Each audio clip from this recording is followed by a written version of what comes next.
28,000 ton ওজনের এক পারমাণবিক দানব, যার এক হুঙ্কারে কেঁপে ওঠে পুরো ন্যাটো জোট। রাশিয়ার গর্ব, সমুদ্রের সম্রাট পিটার ভেলিকি। কিন্তু কেন দীর্ঘ সময় পর এই বিশাল দানবকে আবারও যুদ্ধের ময়দানে সক্রিয় করে তুলল রাশিয়া? এটি কি কেবল একটি যুদ্ধ জাহাজ, নাকি পশ্চিমী বিশ্বের জন্য ক্রেমলিনের পক্ষ থেকে এক চূড়ান্ত হুঁশিয়ারি? এই দানবের ফিরে আসা বর্তমান বিশ্ব রাজনীতিতে বড় এক রহস্য।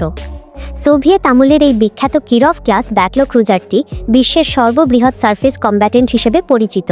এর ভেতরে সচল রয়েছে দুটি অত্যন্ত শক্তিশালী পারমাণবিক রিয়েক্টর, যার ফলে কোনো জ্বালানি ছাড়াই এটি কয়েক বছর টানা সমুদ্র চষে বেড়াতে পারে।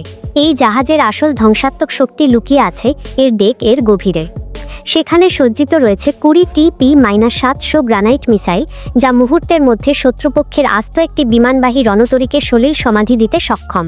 এর রাডার সিস্টেম 450 কিলোমিটার দূর থেকেই যে কোনো আকাশপথের শত্রু শনাক্ত করতে পারে। তবে 2026 সালে এসে এই টাইটান এক নতুন চ্যালেঞ্জের মুখে পড়েছে।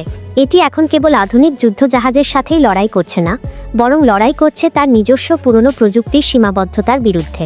রাশিয়ার বর্তমান নৌকৌশল এখন বিশাল জাহাজের চেয়ে ছোট এবং অতি দ্রুতগামী হাইপারসনিক মিসাইলবাহী রণতরীগুলোর দিকে বেশি ঝুঁকছে।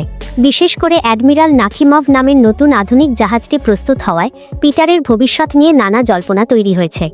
তাহলে কি সমুদ্রের এই মহানায়কের সময় ফুরিয়ে আসছে, নাকি নতুন প্রযুক্তিতে সজ্জিত হয়ে সে আবারও আটলান্টিকের বুকে ত্রাস ছড়াবে? এক বিশাল সাম্রাজ্যের পতন এবং নতুন বিশ্বের ডিজিটাল যুদ্ধের সাক্ষী এই জাহাজটি কি পারবে ড্রোন এবং হাইপারসনিক মিসাইলের যুগে টিকে থাকতে?